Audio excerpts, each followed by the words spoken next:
উখবিরতু আন্নাহু ইয়াসুব্বু রাসূলুল্লাহি সাল্লাল্লাহু আলাইহি ওয়াসাল্লাম, আমার কাছে এই সংবাদ আসছে সে নাকি আমার নবীরে গালি দেয়।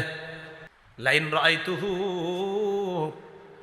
আল্লাহর কসম আমি যদি তারে দেখতে পাই, লা ইউফারিকু সাওয়াদি সাওয়াদাহু হাত্তা ইয়ামুতাল আজালু মিন্না, আমি যদি তাকে দেখতে পাই হয়তো সে মারা যাবে, না হয় আমি মারা যাব, এর আগ পর্যন্ত তার দেহ আমার দেহ থেকে আলাদা হবে না। ওরে আমি ছাড়বো না। আপনি খালি বলেন আবু জাহেলটা কে, খোসা দিয়া বলতেছে। পাশে আরেকটা সুম্মা গমাজানিল আখর, আরেকটায় খোসা দিয়ে কয়, মানে বুঝায় চাচা আমি যেটা কইছি এটা যদি ও না জানে, আর ও বলতেছে আমি যেটা বলছি এটা যদি ও না জানে, মানে ভাবসাবটা এমন একজন আরেকজনের জানাবে না, বলে ওই নিজেই মারবে নবীর শত্রুরে। পাশেরটায়ও অনুরূপ কথা কইতেছে, চাচা আবু জাহেলরে চিনেন, তুমি কি করবা, ওরে পাইলে হয়তো ও আগে মারা যাবে, না হয় আমি, এর আগ পর্যন্ত আমার দেহ থেকে ওর দেহ আলাদা হবে না, ওর পিছু ছাড়বো না আমি। আব্দুর রহমান ইবনে আউফ বলেন আমি অবাক হয়ে গেলাম। ফালাম আন নাযরতু ইলা আবি জাহলিন, হঠাৎ আমি আবু জাহেলরে দেখতেছি, ইয়াজুলু ফিন নাস, সে ময়দানে মানুষের মাঝেই দেখতাম তাকে, সে ঘোরাঘুরি করতেছে। আমি বলে দিলাম, ওই যে আলা ইন্না হাযা সাহিবুকুম আল্লাযী সালতুমানি, তোমরা আমাকে যার ব্যাপারে জিজ্ঞাসা করলা ওই যে এটা। ফাবতাদারাহু বিসাইফাইহিমা ওয়া দারাবাহু হাত্তা কাতালা, বাস পাখির মতো দুইজনে আবু জাহেলের উপর তরবারি নিয়ে হামলা করছে, মারতে মারতে হাত্তা কাতালা, আবু জাহেলকে শেষ করে দিছে। আবু জাহেল মারা যাবে যাবে অবস্থা, যেই দুইজন মারছে খুব মনে রাখবেন এই দুইজনের নাম। বুখারীতে দুইটা বর্ণনা আসছে, এক বর্ণনা আসছে দুজনের নাম মুআজ, বলেন দুজনের নাম কি? হাদিসে আসছে কানা ইবনা আফরা ওয়া ইবনা আমর ইবনুল জামুহ, দুজনের নাম মুআজ, একজনের নাম মুআজ ইবনু আফরা, আরেকজনের নাম মুআজ ইবনু আমর আল জুমাহ। তাহলে একজনের নাম মুআজ, বাপের নাম আফরা, আরেকজনের নাম মুআজ, তার বাপের নাম আমর ইবনুল জামুহ। আরেকটা বর্ণনা আসছে ইবনা আফরা, তারা দুইজনই এক বাপের ছেলে, দুইজনই এক বাপের সন্তান, হ্যাঁ দুই ভাই, আপন দুই ভাই। তো যাই হোক আমরা ওইদিকে ইয়া করে লাভ নাই, ইতিহাস যা আছে সেটা বুখারীতে দুটোটা বর্ণনা আসছে, একটাতে আসছে একই বাবার দুই সন্তান, আরেক বর্ণনা আসছে না একজনের আব্বার নাম আফরা, আরেকজনের আব্বার নাম আমর ইবনুল জামুহ। তো মারার পর আবু জাহেল আপনার মুমূর্ষ অবস্থা, মারা যাবে যাবে মানে এখনো মরতেছে না। বুখারীর আরেকটা বর্ণনা শুনেন, 3962 নম্বর হাদিস, রাসূলুল্লাহ সাল্লাল্লাহু আলাইহি সাল্লাম বললেন, মাইয়ানজুরু মা সানা আবু জাহলিন, এই কেউ কেউ আসো আবু জাহেলের অবস্থা কি একটু দেখো তো, এখন তো হালাত খারাপ, আবু জাহেলের অবস্থাটা কি কেউ কি জানাতে পারবো আমারে? আব্দুল্লাহ ইবনে মাসউদ বলেন, ফানতালাকা ইবনে মাসউদ রাদিয়াল্লাহু তাআলা আন, আব্দুল্লাহ ইবনে মাসউদ বের হয়ে গেলেন, যাওয়ার পর দেখে আবু জাহেলের অবস্থা খারাপ। দরবাহু ইবনা আফরা, এই বর্ণনা আছে আফরার দুই ছেলে তাকে হত্যা করছে। হাত্তা বারদা, মুমূর্ষ অবস্থায়। আমি তাকে গিয়ে বললাম, আনতা আবু জাহলিন, তুমি কি আবু জাহেল না? মরার সময় অহংকার কিমনে দেহেন দেখায়, মরার সময় কয় ওয়াহাল ফাওকা রাজুলিন কাতালতুমুহ, একটা মানুষই তো মারছো, এতে আর তুমি এত কি বীরত্ব, মরার সময় কইতেছ। এটার আরেকটা অনুবাদ হইতে পারে, একজন ব্যক্তি যারে তোমরা মারছো এর চাইতে কি বড় কোনো নেতা আছে বলো, একজন নেতারে মারছো, এটা তো তোমাদের গর্ব করা দরকার, মরার সময়ও এগুলা বলতে বলতে মরতেছে। একজন নেতারে মারছো, এতে আর কি, তোমরা একজন নেতারে মারছো গর্ব করে বলতে পারবা, আমাকে মারাটাও তোমাদের গর্ব, মানে মরণের সময়ও অহংকার করে করে বলতেছে। এই জন্য আল্লাহ পাক রব্বুল আলামিন বলেছেন, তারা যেমনে আসছে বদর প্রান্তরে কাফেররা, আল্লাহ বলেন ওয়ালা তাকুনু কাল্লাযীনা খারাজু মিন দিয়ারিহিম বাতারাও ওয়া রিআআন নাস, তোমরা তাদের মতো বের হয়েও না যারা ঘর থেকে অহংকার প্রদর্শন করা অবস্থায় বের হয়েছে, আর মানুষকে দেখানোর জন্য আমাদের শক্তি কেমন দেখো, আমরা 1000 সশস্ত্র, আমাদের অস্ত্রের অভাব নাই, আমাদের বাহনের অভাব নাই, দেখাইতে দেখাইতে বের হয়েছে। আল্লাহ বলে না, তাদের মতো বের হবা না, কাম মিন ফিআতিন কালিলাতিন গালাবাত ফিআতান কাসীরাতাম বিইজনিল্লাহ। আল্লাহ বলে শোনো, আমি আল্লাহর হুকুমে কত ছোট দল কত বড় দলকে পরাজিত করছে, কোনো ব্যাপার না। আমি আল্লাহর সাহায্য যদি থাকে, বড় আর ছোট ব্যাপার না, আল্লাহর সাহায্য থাকলে বিপরীত পক্ষ যতই বড় হোক না কেন সেই বড়র কোনো কাজ হবে না। সাহায্য থাকতে হবে কার? আল্লাহ। এই যুদ্ধে কাফেরদের যে বড় বড় লিডার প্রায় সবাই আসছে, আবু লাহাব আসে নাই। কে আসে নাই? আবু লাহাব আসে নাই। ঋণ ছিল, ঋণগ্রস্ত ছিল, এই কারণে কোনো কারণে সে আসতে পারে নাই। আরেকজন লিডার যে আসতে চায় নাই তবে জোর করে আনছে, খুব মন দিয়ে শোনেন, আরেকজন নেতৃস্থানীয় লোক এই যুদ্ধে আসতে চায় নাই, জোর করে নিয়ে আসছে, নাম উমাইয়া ইবনে খালফ। কি নাম? তার ব্যাপারে বুখারীতে সুন্দর একটা বর্ণনা আছে, শুনবেন? আচ্ছা, এই উমাইয়া ইবনে খলফ কেন আসতে চায় নাই, শুধু এই প্রশ্নটা মনে রাখবেন। উমাইয়া ইবনে খলফ কোন যুদ্ধে যাইতে চায় নাই? বদরে। উমাইয়া ইবনে খলফ কাফের, বদরে যাইতে চায় নাই, কিন্তু জোর করে নিয়ে আসছে। কেন যাইতে চায় নাই মন দিয়ে শুনেন। সহিহ বুখারীর বর্ণনা 3950 নম্বর হাদিস। রাসূলের সাহাবী সাদ ইবনে মুআজ রাদিয়াল্লাহু তাআলা আনহুর বর্ণনা, তিনি বলেন আন্নাহু কানা সাদিকান লি উমাইয়া ইবনে খলফ। এই সাদ ইবনে মুআজ উমাইয়া ইবনে খলফের বন্ধু ছিল। সাদ ইবনে মুআজ উমাইয়া ইবনে খলফের বন্ধু ছিল। ফাকানা উমাইয়া ইযা মাররা বিল মাদিনাতি নাযালা আলা সাদ। উমাইয়া ব্যবসার উদ্দেশ্যে যখন মদিনার উপর দিয়ে কোথাও যাইতো, তখন মেহমান হিসাবে সাদ রাদিয়াল্লাহু তাআলা আনহুর বাড়িতে অবস্থান করত। আবার বলছি, উমাইয়া মক্কা থেকে কোনো কাজে যদি মদিনার রাস্তা ব্যবহার করে কোথাও যাইতো, তো মদিনায় যাওয়ার সময় সাদ রাদিয়াল্লাহু তাআলা আনহুর ঘরে বন্ধুত্বের খাতিরে কিছু সময় অবস্থান নিত, এরপর আবার যেত। কথার কথা, মুস্তাকুন নবী সাহেব আপনাদের এলাকায় সবার খুব প্রিয়। অনেক সময় হুজুর কোনো মাহফিলে গেলে এই মাদ্রাসায় কিছু সময় অবস্থান নিতে পারে, আমার নেওয়া মনে হয়। অথবা নরসিংদীর কোনো মাদ্রাসায় হুজুর জোহরের সময় হইলো, নামাজ পড়লো, কিছুক্ষণ কথা বললো, অবস্থান নিল। তাহলে বোঝা গেল কি, আপনাদের সাথে এলেমের খাতিরে, ইসলামের খাতিরে একটা মহব্বতের কারণে কিছু সময় অবস্থান নিচ্ছে। ওই উমাইয়া বন্ধুত্বের খাতিরে মদিনার রাস্তা ব্যবহার করলে কি করত, ওই সাদ যেহেতু বন্ধু, বন্ধুর বাসায় কিছুক্ষণ অবস্থান করত, 1-2 দিন যতক্ষণ মন চাইতো অবস্থান করত। আবার উল্টা, ওয়াকানা সাআদুন ইযা মাররা বিমাক্কাহ নাযালা আলা উমাইয়া ইবনে খালফ। হযরত সাদ যখন মক্কায় কোনো কাজে যাইতেন, তখন উমাইয়ার বাড়িতে বন্ধুত্বের খাতিরে অবস্থান করতেন। কথাটা বুঝে আসছে? আচ্ছা। ফালাম্মা কাদিমা রাসূলুল্লাহি সাল্লাল্লাহু আলাইহি ওয়াসাল্লাম আল মাদিনা ইনতালাকা সাআদুন মু'তামিরা, খারাজা সাআদুন মু'তামিরা। নবীজি মদিনা আসার পর একবার হযরত সাদ রাদিয়াল্লাহু তাআলা উমরা হজ করার উদ্দেশ্যে রওনা করছে মক্কায়। আলেম ছাড়া অন্যরা বলেন, বুঝে থাকলে বলেন তো, হযরত সাদ মক্কায় গেলে বন্ধুত্বের খাতিরে কার বাসায় অবস্থান করে? উমাইয়া। বলেন সবাই, কার বাসায়? তো গেছে উমরা করতে। উমরা করতে যাওয়ার পর বন্ধুরে বলছে, উমাইয়া উনজুরলি সাআতা খালওয়াতিন লাআল্লি আন আতুফা বিল বাইত। তুমি আমার জন্য এমন একটা সময় নির্ধারণ করবা, যেই সময় কাবার আশেপাশে কোনো মানুষ থাকবে না, আমি যেন একা একা সুন্দরভাবে তওয়াফ করতে পারি, এমন একটা সময় তুমি আমারে ঘর থেকে বের করে তওয়াফ করার ব্যবস্থা করে দিও। কথাটা বুঝে আসছে নি? আচ্ছা। দুপুরের সময় ফাখরাজা বিহি উমাইয়া করিবাম মিন নিসফিন নাহার। উমাইয়া হযরত সাদকে নিয়ে দুপুরের সময়, যখন মানুষ সাধারণত রৌদ্রের কারণে, গরমের কারণে বাহিরে আসে না, ওই সময় হযরত সাদ ইবনে মুআজকে নিয়ে বন্ধু উমাইয়া বের হলো উমরা করার জন্য। এতটুকু বুঝছেন নি আপনারা? না বুঝলে কিন্তু সামনে বলবো না, বুঝছেন? আচ্ছা। বের হওয়ার পর ফালাকিয়াহুমা আবু জাহলিন, দুইজনে তওয়াফ করতেছে, আবু জাহেলের সাথে সাক্ষাৎ। একজন কাফের তওয়াফ করতেছে, আরেকজন হলো মুসলমান। কাফেররাও তওয়াফ করতে, ওরা তো উলঙ্গ হয়েও তওয়াফ করতো, নাউজুবিল্লাহ। আবু জাহেল যখন দেখা করছে, এবার আপনারা বলেন তো, আবু জাহেল যেই দুইজনের সাথে সাক্ষাৎ করছে, এই দুইজনের মধ্যে মুসলমান কয়জন? আবু জাহেল কয়, মান হাদা মা কাইয়া আবা সফওয়ান। উমাইয়া ইবনে খালফের উপনাম আবু সফওয়ান। ও আবু সফওয়ান, তোমার সাথে এটা কে? উমাইয়া ইবনে খালফ জবাব দেয়, হাদা সাদ, আমার বন্ধু সাদ। আবু জাহেল বলল, সাদ ওয়াল্লাহি লাউলা আন্নাকা মা আবি সাফওয়াত মা রাজাতা ইলা আহলিকা সালিমা। সাদ ইবনে মুআজকে আবু জাহেল কয়, সাদ তুমি যদি তোমার বন্ধু উমাইয়া ইবনে খালফের সাথে এখানে না থাকতা, তোমায় নিরাপদে মদিনায় যেতে পারতা না, আমি তোমারে নিরাপদে যাইতে দিতাম না। নাউজুবিল্লাহ। মুসলমান, আমি তোমারে নিরাপদে মদিনায় ফিরতে দিতাম না।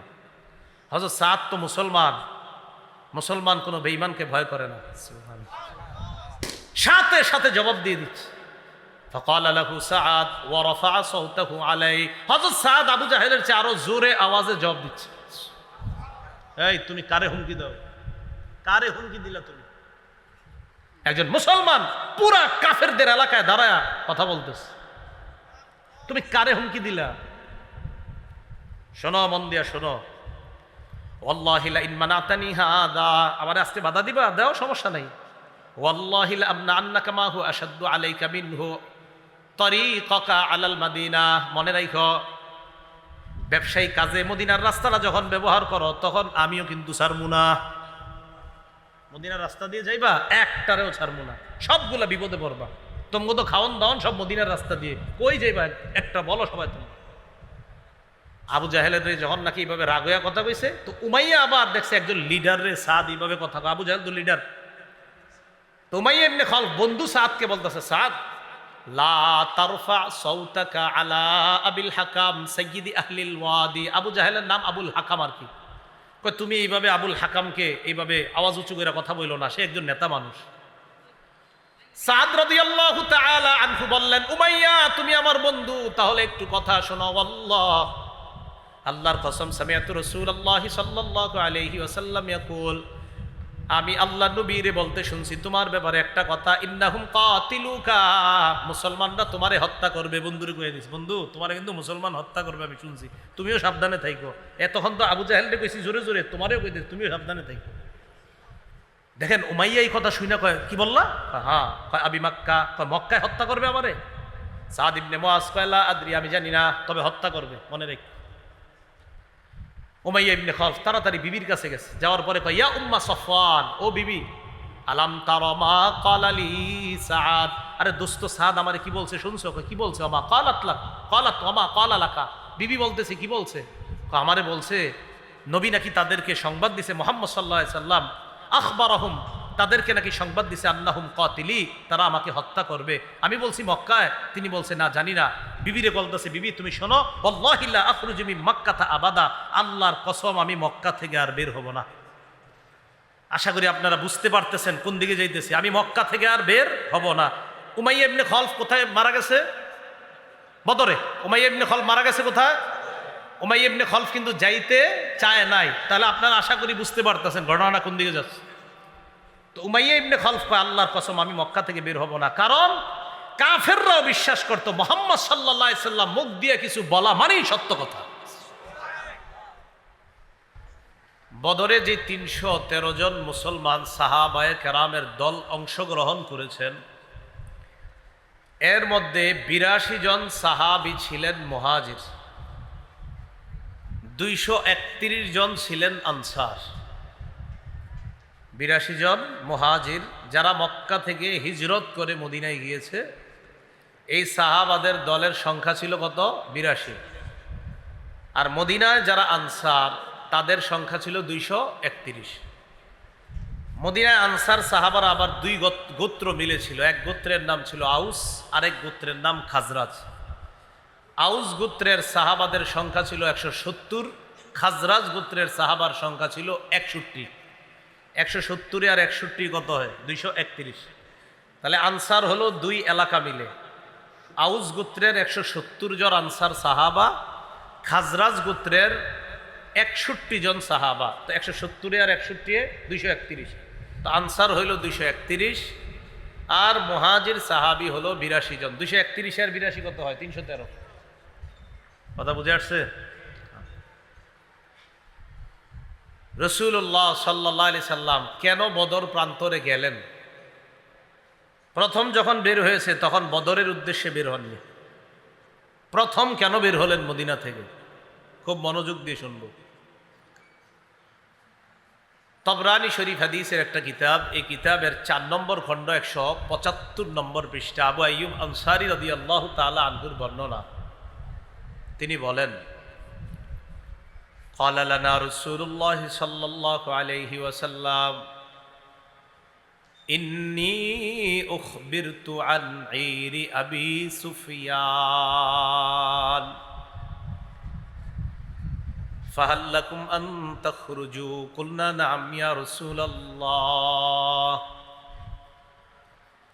আবু আইয়ুব আনসারী রাদিয়াল্লাহু তাআলা আনহু বলেন, রাসূলুল্লাহ সাল্লাল্লাহু আলাইহি সাল্লাম আমাদেরকে একদিন বললেন, ও সাহাবাদের দল, আমার কাছে এই সংবাদ পৌঁছেছে মক্কার প্রধান নেতাদের একজন নেতা আবু সুফিয়ান, যিনি তখনও মুসলমান হননি, এই আবু সুফিয়ান বাণিজ্যিক এক কাফেলা নিয়ে শাম দেশে গিয়েছে। বাণিজ্যিক কাফেলায় সংখ্যা ছিল 70 জন। এর মধ্যে 30 থেকে 40 জন ছিল নেতৃস্থানীয় লোক। বলেন তো, আবু সুফিয়ানের নেতৃত্বে মুশরিকদের যেই দলটা শাম দেশে ব্যবসায়ী কাজে গিয়েছে, কতজন ছিল লোক?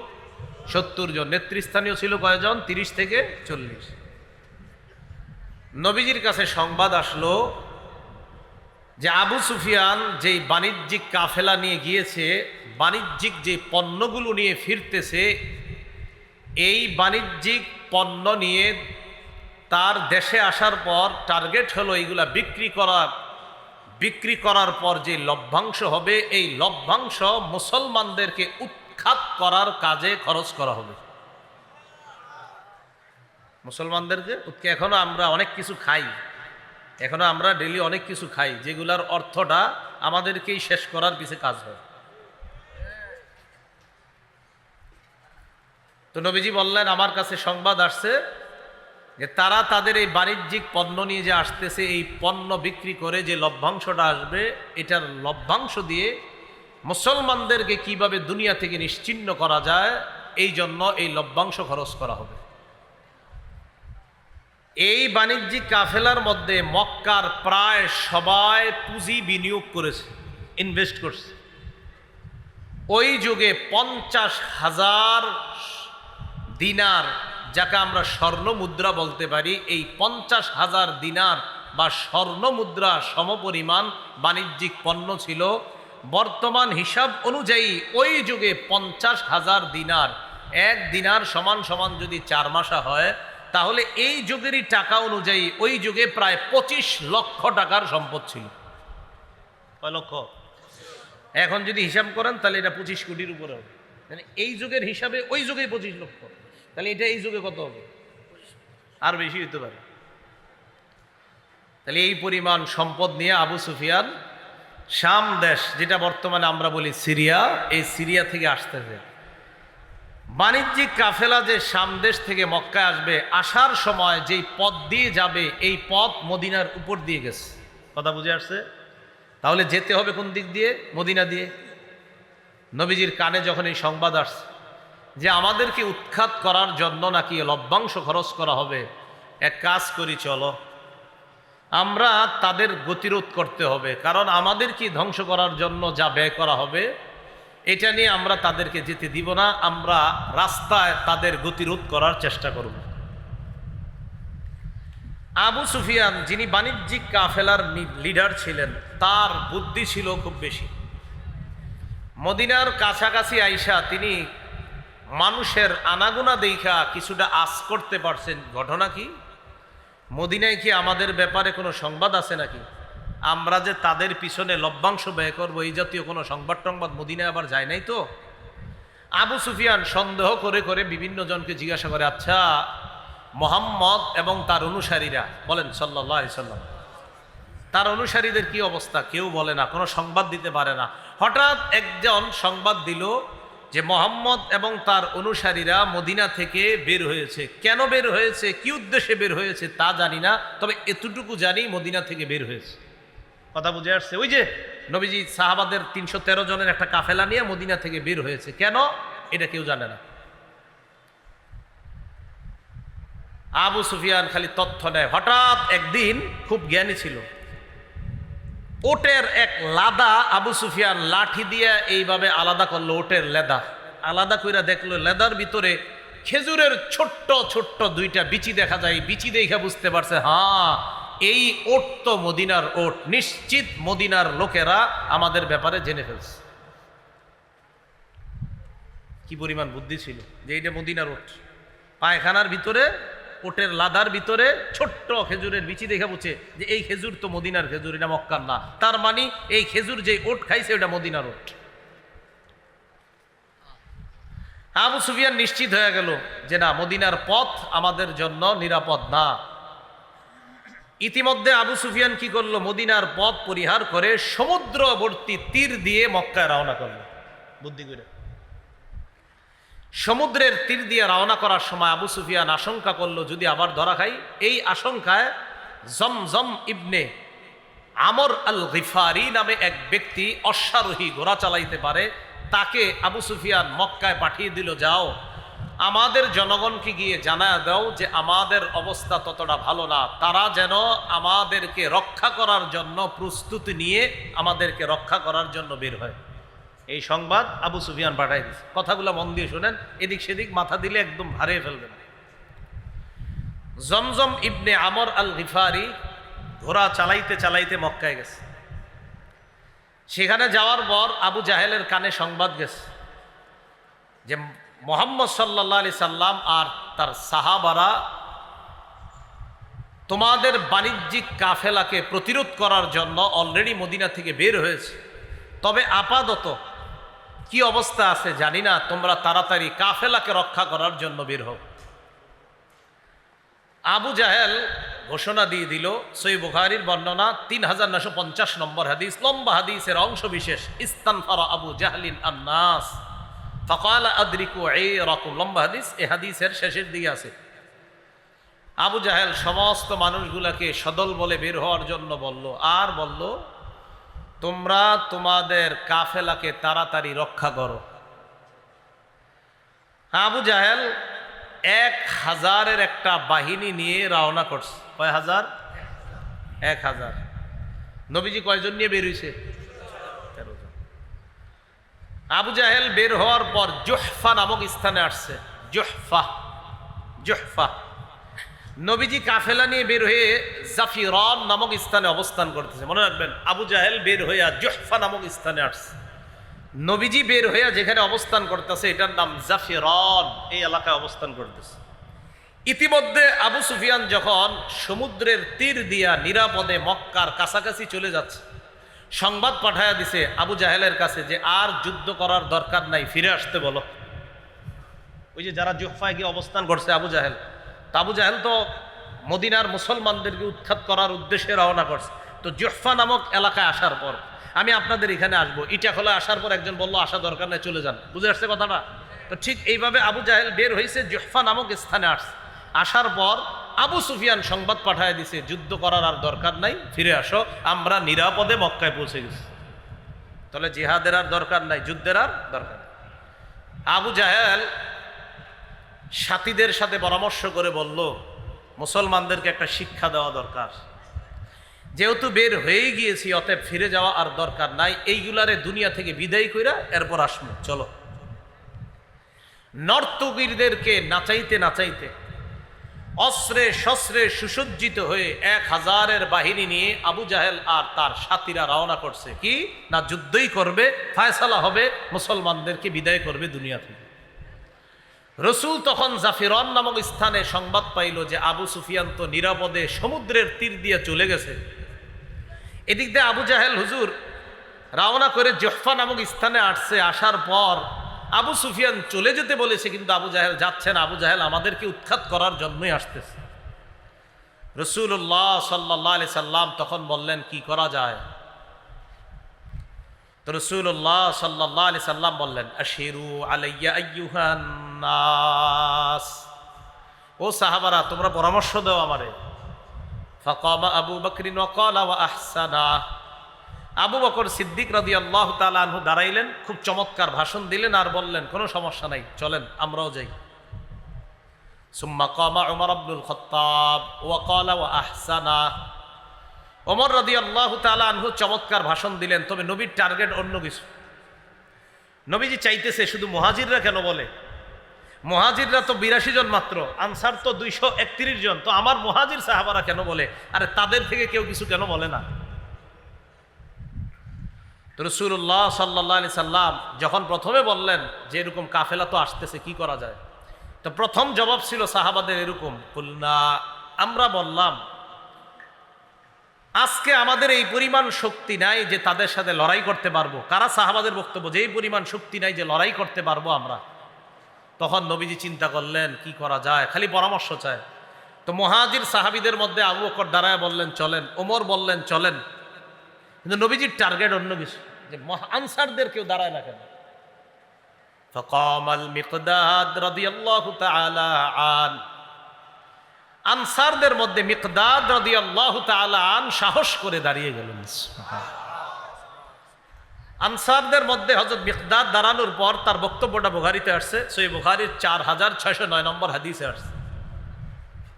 قال المقداد رضي الله تعالى عنه لرسول الله صلى الله عليه وسلم لا نقول لك كما قالت بنو إسرائيل لموسى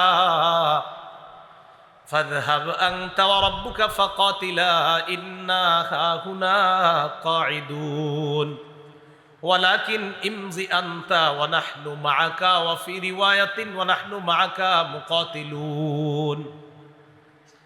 মিকদাদ রাদিয়াল্লাহু তাআলা আনহু দাঁড়ায় বললেন, হুজুর আমরা আপনাকে ওই কথা বলবো না যেই কথা বনি ইসরাইল মুসা নবীরে বলছে।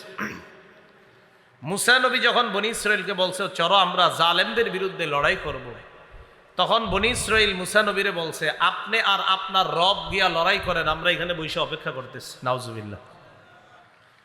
মিকদাদ বললেন, হুজুর আমরা আপনাকে এটা বলবো না, আপনি চলেন ডানে বামে সামনে পিছনে, আমরা আপনার সাথে থেকে আমরা মাঠে লড়াই করব, চলেন চলেন।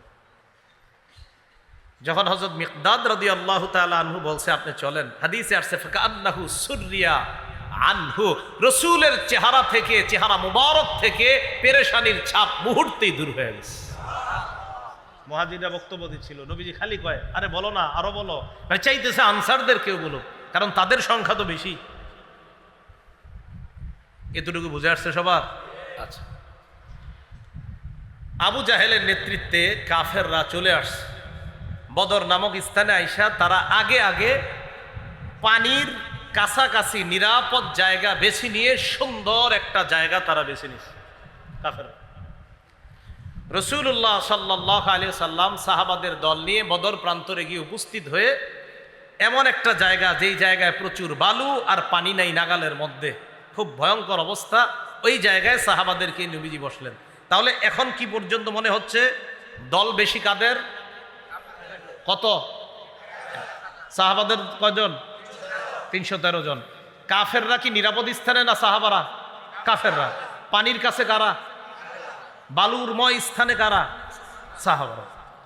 তো নবীজি সাহাবায়ে কেরামের দল নিয়ে মুসলমানরা বলেন সমস্যা নেই, মুসলমানদের দল সাহাবাদের দল নিয়ে অবস্থান নিলেন। রাতের বেলা আল্লাহ পাক রব্বুল আলামিন রহমতের একটা বৃষ্টি দিয়ে দিলেন, সাহায্য শুরু হয়ে গেল। বৃষ্টি আসার পর ঘটনা কি ঘটলো? বালুর যে জমিনগুলা, বালুগুলা জৈমা, ওই জমিনটা হয়ে গেছে সুন্দর, আর সাহাবারা ছোট্ট ছোট্ট গর্ত কইরা পানি জমা করলো, আর কাফেরদের নিরাপদ জায়গাটা সেখানে বৃষ্টিতে কাদাযুক্ত হয়ে সাহাবাদেরটা আল্লাহ নিরাপদ করে দিলেন কুদরতি গাইবি আর আল্লাহর আসমানি সাহায্য দ্বারা। তাহলে বলেন তো রাতের আগে নিরাপদ স্থানে ছিল কারা? মুহূর্তের মধ্যে আসমানি ফায়সালায় নিরাপদ স্থানে আল্লাহ কাদেরকে রেখে দিলেন? মুসলমান। এটা আল্লাহর সাহায্য। 17ই রমজান শুক্রবার দিন লড়াই শুরু হয়ে যাবে। কত রমজান? 17ই রমজান। রাতে রাসূলুল্লাহ সাল্লাল্লাহু আলাইহি সাল্লাম, হযরত ওমর ইবনুল খাত্তাবের বর্ণনা, মুসলিম শরীফের বর্ণনা 4480 নম্বর হাদিস।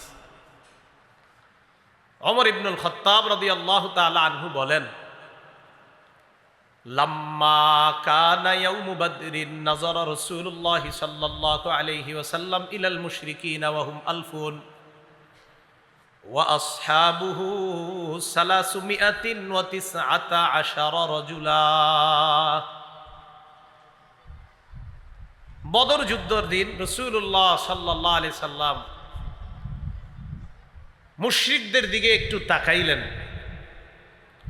তাকানোর পর দেখলেন তারা হাজার সংখ্যায়, আর মুসলমানদের সংখ্যা 313 জন। নবীজি সাল্লাল্লাহু আলাইহি সাল্লাম এই অবস্থা দেখা প্রথমে মুশরিকদেরকে দেখলেন। এখান থেকে একটা শিক্ষা দেখেন। ফাস্তাকবালা নবিয়ুল্লাহ সাল্লাল্লাহু আলাইহি ওয়াসাল্লাম মুস্তাকবিলাল কিবলা। ফাস্তাকবালা নবিয়ুল্লাহ সাল্লাল্লাহু আলাইহি ওয়াসাল্লাম আল কিবলা। রাসূলুল্লাহ সাল্লাল্লাহু আলাইহি সাল্লাম কিবলার দিকে ফিরলেন। বিপদ দেখবেন আগে, দেখার পর এবার রাসূল কি করলেন? কিবলার দিকে ফিরলেন। ফেরার পর ফামাদ্দা ইয়াদাই, হাত উঠাইলেন, কিবলা হাত উঠাইলেন। ফাজআলা ইয়াহতিফু বিরাব্বিহি, আল্লাহর কাছে কান্না করতে করতে বলতে লাগলেন, আল্লাহুম্মা আনজিজলি মা ওয়া'আদতানি। আল্লাহ, আপনি আমাকে যেই ওয়াদা করেছেন মাওলা, ওই ওয়াদা আপনি পুরা করেন।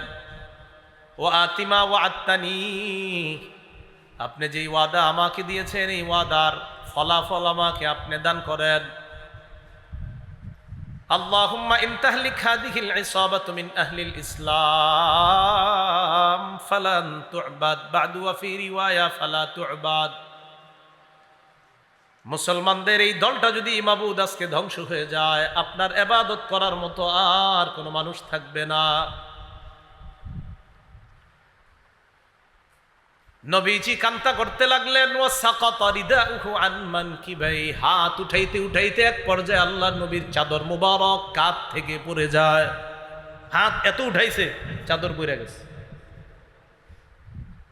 ফাতাহু আবু বকরিন, আবু বকর পিছনে আসলেন। আসার পর আখাযা রিদাআহু, চাদরটা নিলেন। ওয়া আলকাহু আলা মানকিবাই, চাদরটা আল্লাহর নবীর কাঁধ মুবারকের মধ্যে দিয়ে দিলেন।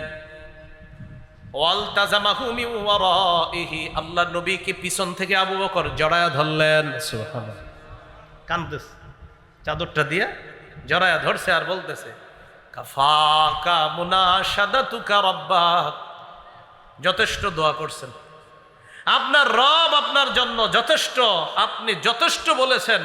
আমি আবু বকর আপনাকে বলছি, ফাইন্নাহু সায়ুনজিজু লাকা মা ওয়াদাকা, আপনার রব যেই ওয়াদা করেছেন অবশ্যই আপনাকে দান করবেন। আপনি যথেষ্ট কান্না করছেন। মুসলমানদের শক্তির নাম দোয়া, মুসলমানদের শক্তি চোখের পানি। আবু বকর সিদ্দিক রাদিয়াল্লাহু তাআলা আনহু বলার পর রাসূলুল্লাহ সাল্লাল্লাহু আলাইহি সাল্লাম দোয়া করতেছে। ফাআনজালাল্লাহ, আল্লাহ আয়াত নাজিল করে দিয়েছে, ইয তাস্তাগীসুনা রাব্বাকুম ফাস্তাজাবা লাকুম। যখন তোমরা দোয়া করছিলে, আল্লাহর কাছে সাহায্য চাইছিলে, তোমাদের দোয়া আল্লাহ এই বলে কবুল করলেন, আন্নী মুমিদ্দুকুম বিআলফিম মিনাল মালাইকাতি মুরদিফিন। আমি আল্লাহ তোমাদেরকে পালাক্রমে 1000 ফেরেশতা দিয়ে সাহায্য করব। কাফেরদের সংখ্যা কত? সাহায্য করুক 1000। যদি আরো ব্যাখ্যা আছে। রাসূলুল্লাহ সাল্লাল্লাহু আলাইহি সাল্লাম, এটা মুসলিম শরীফের হাদিস, এখনো শেষ হয় না, এতটুকু রাখেন। 4480 নম্বর হাদিস শোনাচ্ছি। মোট হাদিস সংখ্যা হবে 7553টা, তাকরার সহ হাদিস। নবীজি সাল্লাল্লাহু আলাইহি সাল্লাম রাতে ঘুমাইছে, রাতে একটু ঘুমাইছে। ইবনে হিশামের মধ্যে আসছে, সিরাত ইবনে হিশামের মধ্যে আসছে, ইবনে ইসহাক রহমতুল্লাহি আলাইহির বরাতে সহিহ সনদে, ফানামা রাসূলুল্লাহ সাল্লাল্লাহু আলাইহি ওয়াসাল্লাম ওয়াস্তাইকাযা, নবীজি ঘুমাইছে, ঘুম থেকে জাগ্রত হইছে। হওয়ার পর আবু বকর সিদ্দিক রাদিয়াল্লাহু তাআলা আনহুকে ডাক দিয়ে বললেন, আবশির ইয়া আবা বকরিন, আবু বকর সুসংবাদ গ্রহণ করো, আতাকা নাসরুল্লাহ, আল্লাহর যে সাহায্য আসার কথা, আবু বকর আমি ঘুমে দেখলাম সাহায্য এসে গেছে। এখনো কিন্তু শুরু হয় না যুদ্ধ, সাহায্য এসে গেছে। রাসূলুল্লাহ সাল্লাল্লাহু আলাইহি সাল্লাম দোয়া করলেন, আর আল্লাহ বললেন 1000 ফেরেশতা দিয়ে সাহায্য করব। হাদিসে আসছে ফাআমাদ্দাহুল্লাহু বিল মালাইকা, বাস্তবী বদরের যুদ্ধে আল্লাহ অসংখ্য অগণিত ফেরেশতা দিয়ে সাহায্য করছেন। সাহায্যের একটু বর্ণনা আমরা শুনি মুসলিম শরীফেরই পরের অংশে আসছে। আব্দুল্লাহ ইবনে আব্বাস রাদিয়াল্লাহু তাআলা আনহুমার বর্ণনা, তিনি বলেন বাইনামা রাজুলুম মিনাল মুসলিমিনা ইয়াশতাদ্দু ফি আথারি রাজুলিম মিনাল মুশরিকিনা। বদর যুদ্ধের দিন এক মুসলমান আরেক বেঈমানের পিছনে দৌড়াইতেছে। এক মুসলমান আরেক বেঈমানকে দৌড়াইতেছে, এইভাবে দৌড়াইতেছে। ইদ সামিআ সাউতান বিদ্দরবাতি ফাওকাহু ওয়া সাউতাল ফারিস। হঠাৎ তিনি একটা চাবুকের আওয়াজ শুনলেন উপর থেকে, আরেকজন ঘোড়সওয়ারের আওয়াজ, ইয়াকুলু, যে বলতেছে আকদিম হাইজুম, হাইজুম তুমি সামনে যাও। কেউ একজন উপর থেকে বলতেছে হাইজুম তুমি সামনে যাও, আর আমি শুধু চাবুকের আওয়াজ শুনতেছি, কে মারতেছে কারে মারতেছে কিছুই দেখতেছি না। বলতেছে হাইজুম সামনে যাও। হাইজুম হলো ফেরেশতাদের বাহনের নাম। বলেন হাইজুম কার নাম? বাহনের নাম হাইজুম। হাইজুম আগাও আগাও। তো সাহাবী বলেন আমি হাইজুমরেও দেখি না, চাবুকও দেখি না, খালি মাইরের আওয়াজ শুনি। ফানাযরা ইলা মুশরিকিন, হঠাৎ এক মুশরিকের দিকে তাকায়া দেখে খররা মুস্তালকিয়া, ওই মুশরিক জমিনের মধ্যে লুটায়া পড়ছে। কদ খুতিমা আনফুহু ওয়া শুক্কা ওয়াজহুহু, যার নাকের মধ্যে আর চেহারার মধ্যে দেইখা মনে হচ্ছে বিদ্দরবা, কে জানি তারে চাবুক দিয়ে পিটাইছে। তো এতক্ষণ উনি চাবুকের আওয়াজ শুনলেন, ঘোড়সওয়ারের আওয়াজ শুনলেন, আর বলতেছে হাইজুম সামনে যাও। তিনি বলেন হঠাৎ আমি দেখি এক মুশরিক মাটিতে পড়ে আছে, তার নাকে তার চেহারার মধ্যে চাবুকের মাইরের চিহ্ন। তখন আমি বুঝতে পারলাম এতক্ষণ যা শুনলাম এখন দেখি মুখে চিহ্ন দেখা যায়। এই ঘটনা জানানোর জন্য দৌড় দিছে নবীজির কাছে। বিসমিল্লাহ। আপনারা একটু মন দিয়ে শুনতে হবে, আমি একটু আস্তে আস্তে বলবো। আজকে আপনার ওই যে 4র্থ ডোজ দিলাম টিকা, এই জন্য মোটামুটি একটু অবস্থা ইয়াতে আছে। তো রাসূলুল্লাহ সাল্লাল্লাহু আলাইহি সাল্লামের কাছে বলার জন্য রওনা করছে। ফাহাদ্দাসা বিযালিকা রাসূলুল্লাহ সাল্লাল্লাহু আলাইহি ওয়াসাল্লাম, আনসারী সাহাবী রাসূলুল্লাহ সাল্লাল্লাহু আলাইহি সাল্লামের কাছে গিয়েছে সংবাদটা জানানোর জন্য। নবীজির কাছে সংবাদ দেওয়ার পর আল্লাহ নবী জবাব দিলেন, সাদাকাতা যালিকা মিন মাদাদিস সামাইস সালিসা, তুমি যে কথাটা আমাকে বললা পরিপূর্ণ সত্য কথা। তুমি যা বললা এটা হলো 3য় আসমানের ফেরেশতার সাহায্য, যেই ফেরেশতা দিয়ে আল্লাহ পাক রব্বুল আলামিন বদর প্রান্তরে অসংখ্য অগণিতকে আল্লাহ সাহায্য করেছেন। এটা আল্লাহর সাহায্য, তুমি সত্য কথা বলছো, এটা 3য় আসমানের সাহায্য। আল্লাহ সাহায্য করেছেন ফেরেশতার মাধ্যমে। চাবুকের আওয়াজ এটাও সঠিক শুনছো, মাইরের আওয়াজ ওইটাও সঠিক ছিল, আর হাইজুমের কথা এটাও সঠিক, নাকে মুখে চিহ্ন এটাও সঠিক। বাকি সাহায্যটা ছিল আল্লাহর পক্ষ থেকে আসমানি সাহায্য। বলেন মুসলমান দোয়া করবে কার কাছে? সাহায্য চাবে কার কাছে? মুসলমান বিশ্বাস রাখবে কার সাহায্যের উপর? তো রাসূলুল্লাহ সাল্লাল্লাহু আলাইহি সাল্লামের দোয়া থেকে আর বর্ণনা থেকে বুঝতে পারলাম বদর যুদ্ধে আল্লাহ সাহায্যের ওয়াদা করেছেন এমন না, সাহায্যও করেছেন। সাহায্যের ওয়াদাও করেছেন, সাহায্যও করেছেন। 17ই রমজান শুক্রবার দিন বদর প্রান্তরে এক পাশে বেঈমানরা, আরেক পাশে মুসলমানরা। খুব মনোযোগ দিয়ে শোনেন। কাফেরদের পক্ষ থেকে 3 জন মাঠে আসছে। 3 জন, একজনের নাম উতবা, আরেকজনের নাম শায়বা, আরেকজনের নাম ওয়ালিদ। মনে থাকবে নি? আল্লাহ জানে। Utba, Shaiba. পতাকার কালার কি? মুসলমানদের। বহনকারীর নাম মুসা, বহনকারীর নাম। খ্রিস্টাব্দ মোতাবেক কয় তারিখে নবীজি বের হয়েছিলেন? 11ই মার্চ। আর কতই রমজান বের হয়েছিলেন? 12ই রমজান। আর যুদ্ধ সংগঠিত হবে কতই রমজান? 17ই রমজান। কাফেরদের মধ্যে তিনজন আসছে, উতবা, শাইবা, ওলীদ। আসার পর দাঁড়ায় রয়েছে। আনসারদের মধ্য থেকে 3 সাহাবী মাঠে গেছে। সুবহানাল্লাহ। তিনজন যাওয়ার পর উতবা, ওই কাফেরদের মধ্যে যে তিনজনের একজন উতবা ডাক দিয়ে বলল, এই তোমরা কারা? আবার তোমরা তো আমাদের শত্রু না। তাদেরকে তো চিনে না। চিনে তো কাদেরকে? মুহাজিরদেরকে চিনবে, কারণ মুহাজিররাই তো তাদের এলাকার। তোমরা আবার কারা? তোমরা তো আমাদের শত্রু না, আর তোমরা নিচু জাত, নাউজুবিল্লাহ। এটা সেটা বইলা কয় তোমরা মাঠে কেন? যাও তোমরা ভাগো।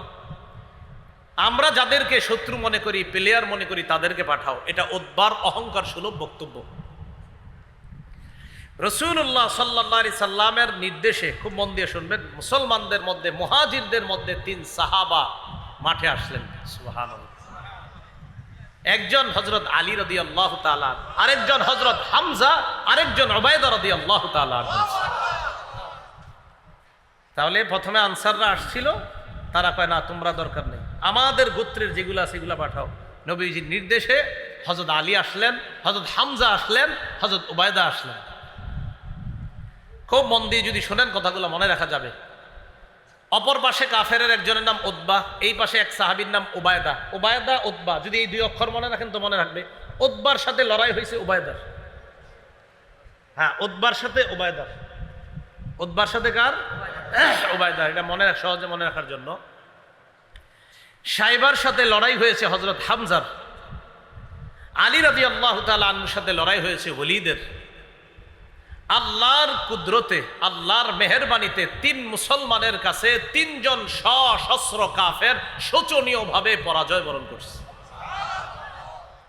তবে উবাইদা যে উতবা, যে বারবার নামটা মনে করাইলাম, ওই উতবার সাথে যে উবাইদা, এই উবাইদা রাদিয়াল্লাহু তাআলা আনহু উতবাকে জাহান্নামে পাঠিয়েছে ঠিক, কিন্তু উবাইদা রাদিয়াল্লাহু তাআলা আন লড়াইয়ের এক পর্যায়ে পায়ে একটা আঘাত খেয়েছিলেন, পায়ে। ওই আঘাতে হযরত উবাইদা রাদিয়াল্লাহু তাআলা আনহু শাহাদাত বরণ করছেন। ওই আঘাতে আস্তে আস্তে তিনি শাহাদাত বরণ করেছেন। কাফেররা চিন্তা করলো, সর্বনাশ, 3 জনের সশস্ত্র বাহিনী পাঠাইলাম, এই যদি হালাত হয়, এইভাবে আর একা একা যাইলে ঠিক হইব না, সবগুলো একসাথে নামি। তো 1000-এর 3 জন গেলে লইল কত? 997। সবগুলা একসাথে মাঠে আসছে। উপায় না দেখে সাহাবায়ে কেরামও মাঠে নামছে। হযরত সাদ রাদিয়াল্লাহু তাআলা আনহুর পরামর্শে রাসূলুল্লাহ সাল্লাল্লাহু আলাইহি সাল্লামের জন্য উঁচু টিলাতে একটা জায়গা বানানো হয়েছে। সেখান থেকে আল্লাহ রাসূল পুরো জিহাদের ময়দান পর্যবেক্ষণ করতেছিলেন। মুসলমানদের সাথে তুমুল লড়াই চলতেছে। লড়াই করতে করতে আল্লাহ পাক রব্বুল আলামিন আসমানি সাহায্যের মাধ্যমে মাত্র 14 জন সাহাবী শাহাদাত বরণ করেছেন। আল্লাহ পাক রব্বুল আলামিন বেঈমানদেরকে শোচনীয় পরাজয় বরণ করতে আল্লাহ বাধ্য করে দিলেন। কাফেরদের 70 জন মারা গেছে, 70 জন মুসলমানদের হাতে বন্দী হয়েছে। লড়াই যখন চলতেছে, খুব মন দিয়ে বুঝেন, এ তো মারা গেল একটা, পুরো জানলাম যে কাফেররা সব শোচনীয় পরাজয় বরণ করেছে, 70 জন নিহত হয়েছে, 70 জন বন্দী হয়েছে। মুসলমানদের মাত্র কয়জন?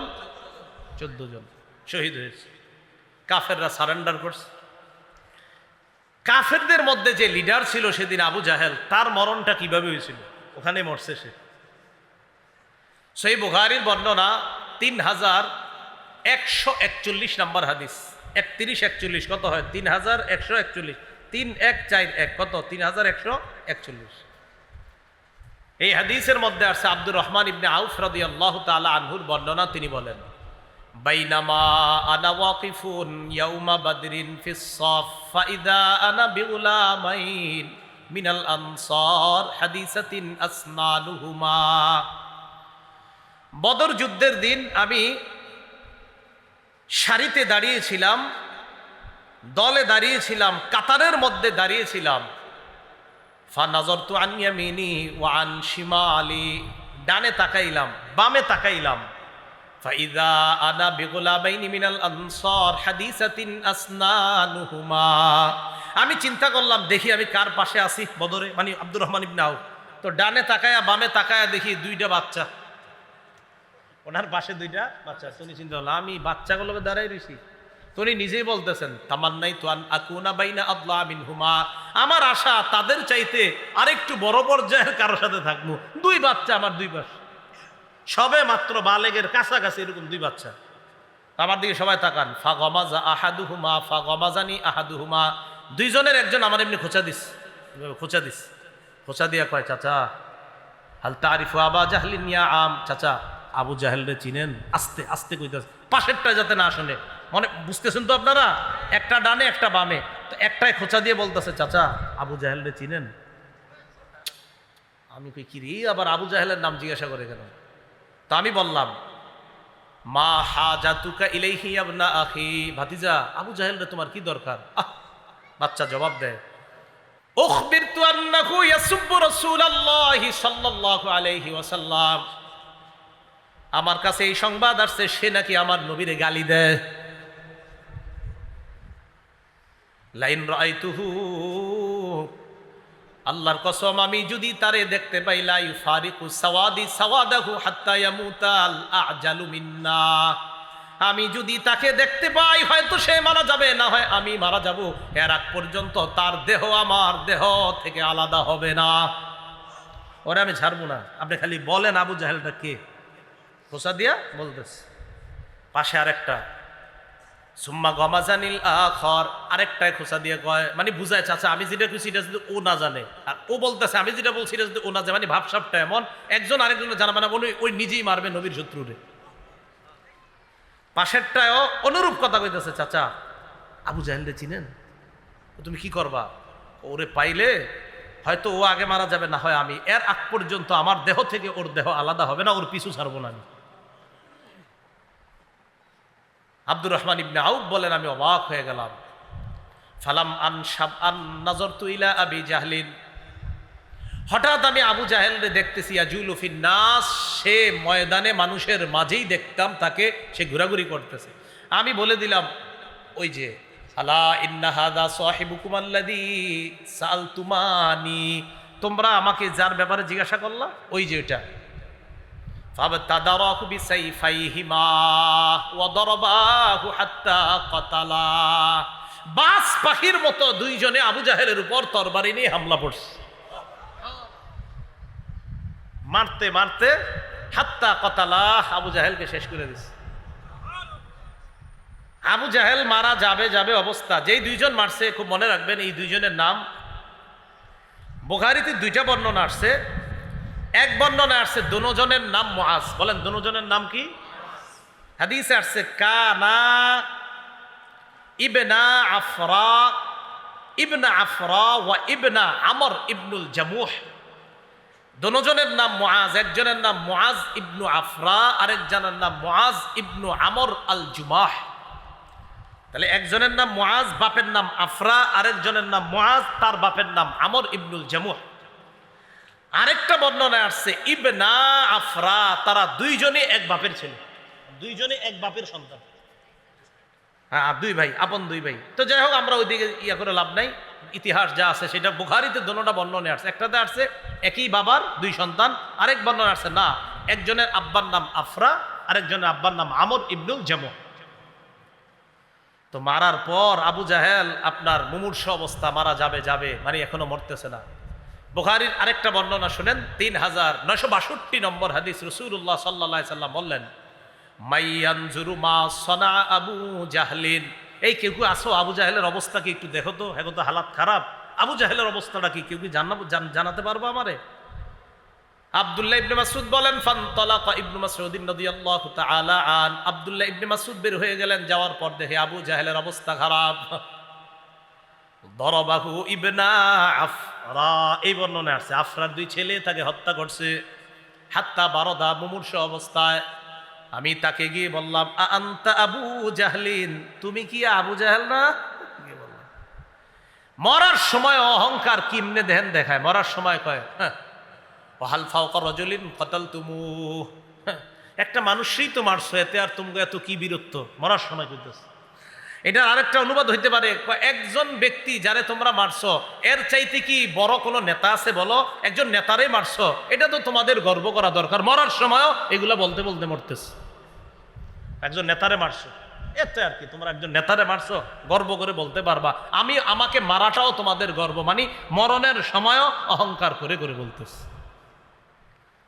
এই জন্য আল্লাহ পাক রব্বুল আলামিন বলেছেন, তারা যেমনে আসছে বদর প্রান্তরে কাফেররা, আল্লাহ বলেন ওয়ালা তাকুনু কাল্লাযীনা খারাজু মিন দিয়ারিহিম বাতারাও ওয়া রিআআন নাস, তোমরা তাদের মতো বের হয়েও না যারা ঘর থেকে অহংকার প্রদর্শন করা অবস্থায় বের হয়েছে, আর মানুষকে দেখানোর জন্য আমাদের শক্তি কেমন দেখো, আমরা 1000 সশস্ত্র, আমাদের অস্ত্রের অভাব নাই, আমাদের বাহনের অভাব নাই, দেখাইতে দেখাইতে বের হয়েছে।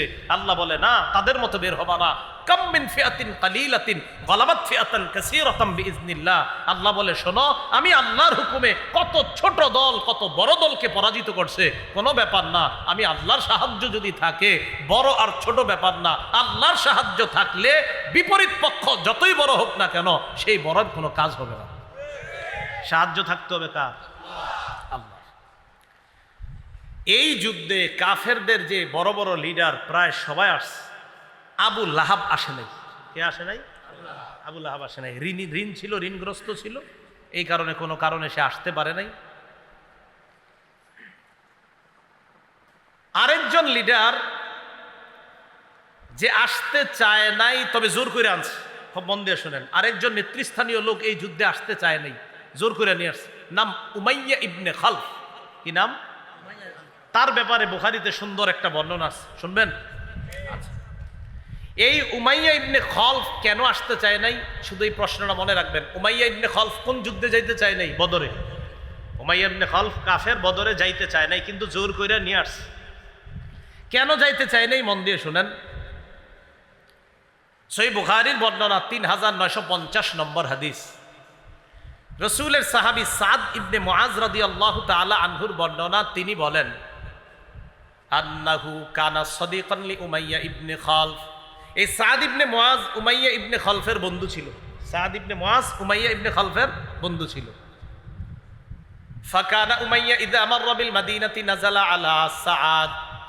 উমাইয়া ব্যবসার উদ্দেশ্যে যখন মদিনার উপর দিয়ে কোথাও যাইতো, তখন মেহমান হিসাবে সাদ রাদিয়াল্লাহু তাআলা আনহুর বাড়িতে অবস্থান করত। আবার বলছি, উমাইয়া মক্কা থেকে কোনো কাজে যদি মদিনার রাস্তা ব্যবহার করে কোথাও যাইতো, তো মদিনায় যাওয়ার সময় সাদ রাদিয়াল্লাহু তাআলা আনহুর ঘরে বন্ধুত্বের খাতিরে কিছু সময় অবস্থান নিত, এরপর আবার যেত। কথার কথা, মুস্তাকুন নবী সাহেব আপনাদের এলাকায় সবার খুব প্রিয়। অনেক সময় হুজুর কোনো মাহফিলে গেলে এই মাদ্রাসায় কিছু সময় অবস্থান নিতে পারে, আমার নেওয়া মনে হয়। অথবা নরসিংদীর কোনো মাদ্রাসায় হুজুর জোহরের সময় হইলো, নামাজ পড়লো, কিছু কথা বললো, অবস্থান নিল। তাহলে বোঝা গেল কি, আপনাদের সাথে এলেমের খাতিরে, ইসলামের খাতিরে, একটা মহব্বতের কারণে কিছু সময় অবস্থান নিচ্ছে। ওই উমাইয়া বন্ধুত্বের খাতিরে মদিনার রাস্তা ব্যবহার করলে কি করত, ওই সাদ যেহেতু বন্ধুর বাসায় কিছুক্ষণ অবস্থান করত, 1-2 দিন যতক্ষণ মন চাইতো অবস্থান করত। আবার উল্টা, ওয়াকানা সাআদুন ইযা মাররা বিমাক্কাহ নাযালা আলা উমাইয়া ইবনে খালফ। হযরত সাদ যখন মক্কায় কোনো কাজে যাইতেন, তখন উমাইয়ার বাড়িতে বন্ধুত্বের খাতিরে অবস্থান করতেন। কথাটা বুঝে আসছে? আচ্ছা। ফালাম্মা কাদিমা রাসূলুল্লাহ সাল্লাল্লাহু আলাইহি ওয়াসাল্লাম আল মাদিনা ইনতালাকা সাআদুন মু'তামিরা, খারাজা সাআদুন মু'তামিরা। নবীজি মদিনা আসার পর একবার হযরত সাদ রাদিয়াল্লাহু তাআলা উমরা হজ করার উদ্দেশ্যে রওনা করছে মক্কায়। আলেম ছাড়া অন্যরা বলেন, বুঝে থাকলে বলেন তো, হযরত সাদ মক্কায় গেলে বন্ধুত্বের খাতিরে কার বাসায় অবস্থান করে? উমাইয়া। বলেন সবাই, কার বাসায়? তো গেছে উমরা করতে। উমরা করতে যাওয়ার পর বন্ধুরে বলছে, উমাইয়া উনজুরলি সাআতা খালওয়াতিন লাআল্লি আন আতুফা বিল বাইত। তুমি আমার জন্য এমন একটা সময় নির্ধারণ করবা, যেই সময় কাবার আশেপাশে কোনো মানুষ থাকবে না, আমি যেন একা একা সুন্দরভাবে তওয়াফ করতে পারি, এমন একটা সময় তুমি আমারে ঘর থেকে বের করে তওয়াফ করার ব্যবস্থা করে দিও। কথাটা বুঝে আসছি? আচ্ছা। দুপুরের সময় ফাখরাজা বিহি উমাইয়া করিবাম মিন নিসফিন নাহার। উমাইয়া হযরত সাদকে নিয়ে দুপুরের সময়, যখন মানুষ সাধারণত রৌদ্রের কারণে, গরমের কারণে বাহিরে আসে না, ওই সময় হযরত সাদ ইবনে মুআজকে নিয়ে বন্ধু উমাইয়া বের হলো উমরা করার জন্য। এতটুকু বুঝছেন নি আপনারা? না বুঝলে কিন্তু সামনে বলবো না, বুঝছেন? আচ্ছা। বের হওয়ার পর ফালাকিয়াহুমা আবু জাহলিন, দুইজনে তওয়াফ করতেছে, আবু জাহেলের সাথে সাক্ষাৎ। একজন কাফের তওয়াফ করতেছে, আরেকজন হলো মুসলমান। কাফেররাও তওয়াফ করতো, ওরা তো উলঙ্গ হয়েও তওয়াফ করতো, নাউজুবিল্লাহ। আবু জাহেল যখন দেখা করছে, এবার আপনারা বলেন তো, আবু জাহেল যেই দুইজনের সাথে সাক্ষাৎ করছে, এই দুইজনের মধ্যে মুসলমান কয়জন? আবু জাহেল কয়, মান হাদা মা কাইয়া আবা সফওয়ান। উমাইয়া ইবনে খালফের উপনাম আবু সফওয়ান। ও আবু সফওয়ান, তোমার সাথে এটা কে? উমাইয়া ইবনে খালফ জবাব দেয়, হাদা সাআদ, আমার বন্ধু সাআদ। আবু জাহেল বলল, সাআদ, ওয়াল্লাহি লাউলা আন্নাকা মা আবি সফওয়ান মা রাজাতা ইলা আহলিকা সালিমা। সাআদ ইবনে মুআজকে আবু জাহেল কয়, সাআদ, তুমি যদি তোমার বন্ধু উমাইয়া ইবনে খালফের সাথে এখানে না থাকতা, তোমায় নিরাপদে মদিনায় যেতে পারতা না, আমি তোমারে নিরাপদে যাইতে দিতাম না। নাউজুবিল্লাহ। মুসলমান, আমি তোমারে নিরাপদে মদিনায় ফিরতে দিতাম না। হযরত সাআদ তো মুসলমান, মুসলমান কোনো বেঈমানকে ভয় করে না। সাথে সাথে জবাব দিয়ে দিচ্ছে। فقال له سعد ورفع صوته عليه। হযরত সাদ আবু জাহেলের চেয়ে আরো জোরে আওয়াজে জবাব দিচ্ছে, এই তুমি কারে হুমকি দাও? কারে হুমকি দিলা তুমি? একজন মুসলমান পুরা কাফেরদের এলাকায় দাঁড়ায় কথা বলতেছে, তুমি কারে হুমকি দিলা? শোনো, মন দিয়া শোনো। ওয়াল্লাহি লা ইন মানাতানি হাদা, আমারে আজকে বাধা দিবা, দাও, সমস্যা নাই। ওয়াল্লাহি লা আমনা আন্নাকা মা হু আশাদ্দু আলাইকা মিনহু তরিকাকা আলাল মাদিনা। মনে রাখো, ব্যবসায়ী কাজে মদিনার রাস্তাটা যখন ব্যবহার করো, তখন আমিও কিন্তু ছাড়মু না। মদিনার রাস্তা দিয়ে যাইবা, একটারেও ছাড়মু না, সবগুলা বিপদে পড়বা। তোমগো তো খাওন দাওন সব মদিনার রাস্তা দিয়ে, কই যাইবা একটা বলো সবাই তোমরা। আবু জাহেলের যখন নাকি এইভাবে রাগ হইয়া কথা কইছে, তো উমাইয়া আবার দেখছে একজন লিডার রে সাদ এইভাবে কথা কয়। আবু জাহেল তো লিডার। তো উমাইয়া ইবনে খালফ বন্ধু সাদকে বলতেছে, সাদ, লা তারফা সাউতাকা আলা আবিল হাকাম সাইয়্যিদি আহলিল ওয়াদি। আবু জাহেলের নাম আবুল হাকাম আর কি। কয় তুমি এইভাবে আবুল হাকামকে এইভাবে আওয়াজ উঁচু করে কথা বইলো না, সে একজন নেতা মানুষ। সাদ রাদিয়াল্লাহু তাআলা আনহু বললেন, উমাইয়া তুমি আমার বন্ধু, তাহলে একটু কথা শোনো। আল্লাহ, আল্লাহর কসম, সামিআতু রাসূলুল্লাহি সাল্লাল্লাহু আলাইহি ওয়াসাল্লাম ইয়াকুল, আমি আল্লাহ নবীরে বলতে শুনছি তোমার ব্যাপারে একটা কথা, ইন্নাহুম কাতিলুকা, মুসলমানরা তোমারে হত্যা করবে। বন্ধুরে কয়ে দিস, বন্ধু তোমারে কিন্তু মুসলমান হত্যা করবে, আমি শুনছি, তুমিও সাবধানে থাইকো। এতক্ষণ তো আবু জাহেলকে কইছি জোরে জোরে, তোমারেও কই দিস, তুমিও সাবধানে থাইকো। দেখেন উমাইয়া এই কথা শুনে কয়, কি বললা? হ্যাঁ। কয় আবি মাক্কা, কয় মক্কায় হত্যা করবে আমারে? সাদ ইবনে মুআজ কয়, লা আদরি, আমি জানি না, তবে হত্যা করবে, মনে রেখ। উমাইয়া ইবনে খালফ তাড়াতাড়ি বিবির কাছে গেছে, যাওয়ার পরে কয়, ইয়া উম্মা সফওয়ান, ও বিবি, আলাম তারা মা ক্বালা লি সাদ, আরে দোস্ত সাদ আমারে কি বলছে শুনছো? কয় কি বলছে? আমা ক্বালাত লাক, ক্বালাত ওয়া মা ক্বালা লাকা, বিবি বলতেছে কি বলছে? কয় আমারে বলছে নবী নাকি তাদেরকে সংবাদ দিছে, মুহাম্মদ সাল্লাল্লাহু আলাইহি সাল্লাম আখবারাহুম, তাদেরকে নাকি সংবাদ দিছে, আন্নাহুম কাতিলি, তারা আমাকে হত্যা করবে। আমি বলছি মক্কায়, তিনি বলছে না জানি না। বিবিরে বলতেছে, বিবি তুমি শোনো, ওয়াল্লাহি লা আখরুজু মিন মাক্কাতা আবাদা, আল্লাহর কসম আমি মক্কা থেকে আর বের হব না। আশা করি আপনারা বুঝতে পারতেছেন কোন দিকে যাইতেছি, আমি মক্কা থেকে আর বের হব না। উমাইয়া ইবনে খালফ কোথায় মারা গেছে? বদরে। উমাইয়া ইবনে খালফ মারা গেছে কোথায়? উমাইয়া ইবনে খালফ কিন্তু যাইতে চায় নাই। তাহলে আপনারা আশা করি বুঝতে পারতেছেন ঘটনাটা কোন দিকে যাচ্ছে। তো উমাইয়া ইবনে খালফ কয়, আল্লাহর কসম আমি মক্কা থেকে বের হব না। কারণ কাফেররাও বিশ্বাস করতো মুহাম্মদ সাল্লাল্লাহু আলাইহি সাল্লাম মুখ দিয়ে কিছু বলা মানেই সত্য কথা। আমি বের হব না। ইতিমধ্যে ফালাম্মা কানা ইয়াউমু বাদরিন, বদরের যুদ্ধের দিন, ইস্তানফার আবু জাহলিন আন্নাস, আবু জাহেল জনগণকে বলতে লাগলো বের হও। ফাকারিহা উমাইয়া আইয়া খুরুজা, উমাইয়া বের হতে চায় না, না না আমি বের হব না। ফাতাহু আবু জাহলিন, আবু জাহেল আসার পর কয়, উমাইয়া মাতা ইয়ারাকান নাস তাখাল্লাফতা, মানুষ যদি দেখে তুমি একজন লিডার মানুষ, তুমি যদি না যাও, ওয়া আনতা সাইয়্যিদু আহলিল ওয়াদি, তুমি মক্কা যে সমস্ত নেতা আছে নেতৃস্থানীয়দের একজন, তুমি যদি না দাও, তাখাল্লাফু, তাহলে অনেকেই যাবে না, কারণ তুমি যদি না যাও। ফামা জালা, বারবার, ফালাম ইয়াজাল, আবু জাহেল বলতে লাগতেছে বারবার যে চলো চলো চলো চলো চলো। এক পর্যায়ে উমাইয়া কয়, ইদ গালাবতানি, তুমি যখন আমাকে বাধ্যই করছো, আল্লাহি লা আশতারিয়ান্না আজওয়াদা বাঈরিন বিমাক্কা, আমি মক্কার সবচেয়ে দামি শক্তিশালী ঘোড়াটা কিনবো। কারণ কারণ আমার তো সমস্যা আছে। খুব মন দিয়ে বুঝেন। এরপরে কি কয় দেখেন, কিনছে। বিবিরে গিয়ে বলতেছে, ইয়া উম্মা সফওয়ান জাহকিজিনি, প্রস্তুত করে দাও তাড়াতাড়ি। কয় কোথায় যাবেন? কয় যুদ্ধে। কয় আপনি না শপথ করলেন মক্কা থেকে বের হবেন না, আপনার বন্ধুর কথা কি ভুলে গেছেন? মা ক্বালা লাকা আকুকাল ইয়াসরিবি, আপনার মদিনার বন্ধুর কথা ভুলে গেছেন? কি বলছে? কয় না ভুলি নাই তো। তাহলে কয় লা উরিদু আন আজুজা ইল্লা বাঈদা। উমাইয়া ইবনে খালফ বলে, লা উরিদু আন আজুজা, আমি বেশি দূরে যাব না, কিছু দূর যাইয়া যখন দেখবো সবাই চলে যাবে, আমি তো সবচেয়ে দ্রুতগামী ঘোড়াটা নিয়ে যাইতেছি, এটা নিয়ে আবার ফিরে আসবো, টেনশন করো না। তো উমাইয়া ইবনে খালফ যখন বেরিয়েছে খালি এদিক সেদিক তাকায়, কখন কি হয় না হয়, ওইটার উপরে উঠে মক্কা থেকে বের হয়েও টেনশন, এই এই এই মনে হয় আমি শেষ, এই শেষ, এরকম টেনশন। হাদিসে আসছে, লা ইয়ানজিলু মানজিলান ইল্লা আকালা বাঈরা, যেখানেই নামে ওট, আপনার ওটটাকে ওটটাকে আপনার একদম কাছে বাঁধে, একদম কাছে বাইদা রাখে, এটার সাথে বসে থাকে, এটারে কোথাও যাইতে দেয় না, এই দ্রুতগামী বাহনকে কোথাও যাইতে দেয় না, একদম পাশে বসে রাখে। হাদিসে আসছে, ইল্লা আকালা বাঈরা, যেখানেই বসে এখানে এটারে বসে রাখে, আবার রওনা করে আবার এটার উপরে ওঠে। মানে এটা একটা বাহন যে কেউ কিছু করতে চাইবো দৌড় দিন। এইভাবে যাইতে যাইতে বদরে চলে গেছে। হাত্তা কাতালাহুল্লাহু বিবদরিন, আল্লাহ তাকে তো বদরে যা করার করছে, বদরে মারা গেছে। তুই যে বলছিল উমাইয়া তোমার কিন্তু অবস্থা ভালো না, মুসলমানরা তোমাকে হত্যা করে, এটা নবী বলছে, আর নবী যখন বলছে কথা কিন্তু সত্য হবে। বদর প্রান্তে রাসূলুল্লাহ সাল্লাল্লাহু আলাইহি সাল্লাম রাত্রে সাহাবায়ে কেরামের একদল, মুসলিম শরীফের বর্ণনা, গিয়ে এইভাবে দাগ দিয়ে দিয়ে দেখায় দিছে, এখানে আবু জাহেল, এখানে ওমকে, এখানে ওমকে, এখানে ওমকে, এগুলা মারা যাবে। আল্লাহ জানায় দিছে। সাহাবায়ে কেরাম বলেন, এই কাফেররা মারা যাওয়ার পর আমরা ওখানে গিয়ে দেখছি নবী যেখানে যেখানে বলেছে ওইখানে ওইখানে ওই কাফের মারা গেছে। সাহায্যটা কার?